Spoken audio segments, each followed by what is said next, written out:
umva iyi nkuru witonze ubundi uraza kumbwira ikintu ukuyemo cyangwa se isomo ukuyemo. Yari umugore n'umugabo barakundanaga cyane kandi bari bafite ubushobozi bwo kwibonera buri kimwe cyose bifuzaga mu buzima kuko umugore yarakoraga n'umugabo akora, ariko muri uko kubana bari bafite ibintu bibiri batandukaniyeho. Umugore yari wa muntu ukunda ibintu bye, udakunda nyine gusabana n'abandi bantu, udakunda gutanga, ariko umugabo yari wa muntu ukunda abantu, nanone ugasanga amafaranga akoreye afasha ibihumbi n'ibihumbi agahereza abantu, nyine yaba ahashye yanyura ku rugo ukabona niba ari igitoki cyangwa se ari umuceri abahaye agafuka kamwe arikomereza. Ariko ibyo ngibyo umugore nabikunda akava ese wa mugabo we urabona tuzabaho gute, kuki ibintu byose uba wumva wabisangira n'abandi bantu? Kandi wibuke ko iyo batunze badashobora kuguhereza n'ikintu na kimwe kubera icyo ushaka kubereka ko ufite amafaranga. Umugabo akavuga ariko sheri ibi ngibi nuko nabanyuzeho nkumva barababaye nkumva nabahereza. Ati oya nawe urakabya uzajya ureka gukabya,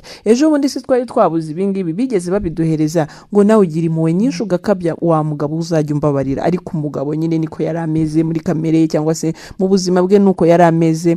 Umugore yahoraga amutonganya ati wowe uzatuma tujya mu bukene, urabona ukuntu tuba twakoze byaturuhije warangiza ukagenda ubitanga ahantu hose ubonye. Ariko umugabo nyine akabirenza ngo yakikomereza akava ibi ngibi se biraza gushira. Ibyo ngibyo rero bigatuma muri karitsiye umugabo bamukunda cyane, baramukundaga ku buryo yinjiraga nko mu gipangu abantu bahagaze hanze ati waduhaye kwa kundi nyine abantu yari yarabamenyereje kubahereza, bigatuma na babandi baje kumusaba abumvise inkuru ye uko ari umugabo utanga bakaza ku gipangu bahagaze ati nyaboneka dufashe.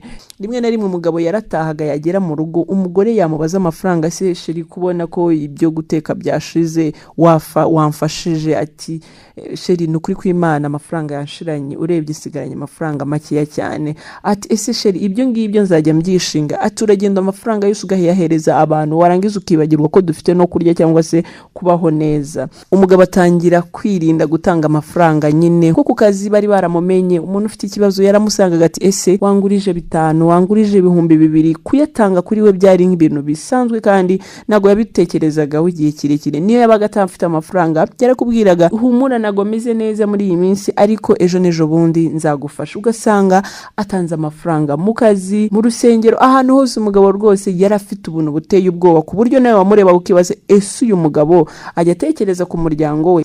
Nibwo rero umugabo yaje kugira gahunda zitunguranye ku kazi, biba ngombwa ko bajya mu kazi ariko bakagenda bagakora urugendo rwari butware iminsi 2. Umugabo arasezera ku mugore we ati sheri uyiteho ufashe ba bantu bose ibiki byose, arabimubwira sheri ndakuzi rwose wowe ahubwo wumgiye kubona agahenge bagiye kuba baretse kuntesha umutwe, niyo mpamvu ubu ngubu ndasa naho mumetseho gatoya. Umugore umunsi wa mbere umunsi wa kabiri nibwo yakiriye telefone ati ni wowe kanaka, ati mutwihanganire tugiye kubabwira inkuru itari nziza kuko umugabo wawe yakoze accident ubu ngubu ari mu bitaro. Byari bigoye kumva iyo nkuru. Umugore ati what, nago bishoboka umugabo wanjye, ibintu ni gute umugabo wanjye ko agira umutima mwiza, accident yabaye mu buhe buryo? Nago yabyumvaga ko accident yaba ku mugabo we. Umugore nibwo yihuse ajya kureba umugabo we ahantu mu bitaro bari bamushyize. Agezeyo akubitwa n'inkuba ati hoya uyu nago ari umugabo wanjye. Asanga umugongo wari wakomeretse ku buryo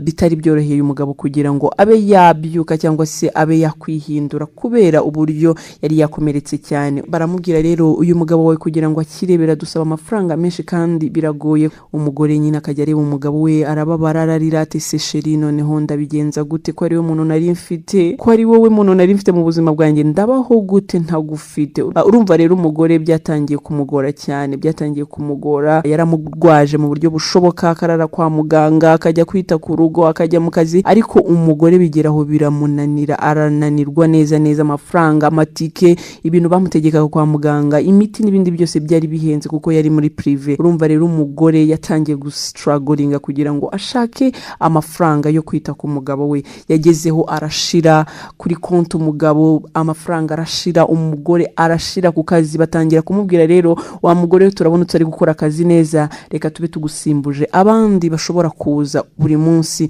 Umugore biramurenga arabase ndabigenza ni ko ku kazi bamaye ni nkaho banyirukanye kuko sinkora, of course ndabigenza gute?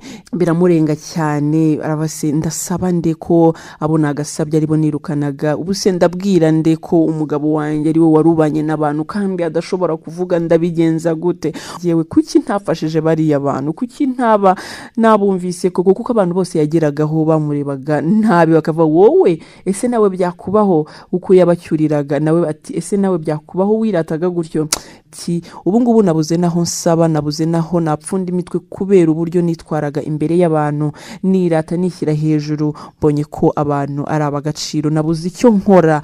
Bari aho ngaho rero ba bantu basabaga kwa wa mugabo buri gihe bazaga ku rugo ariko ntibabone wa mugabo, bakibaza ese yagiye he, byagenze gute, bakaza bagakomanga bakabura umugabo, bagakomanga bakabura umugabo, dore ko na wa mugore yahoraga ku bitaro agiye kwita ku mugabo we, ariko sinzi umuntu waje kubabwira cyangwa se aho bakuye ya nkuru ati wa mugabo ari kwa muganga amerewe nabi.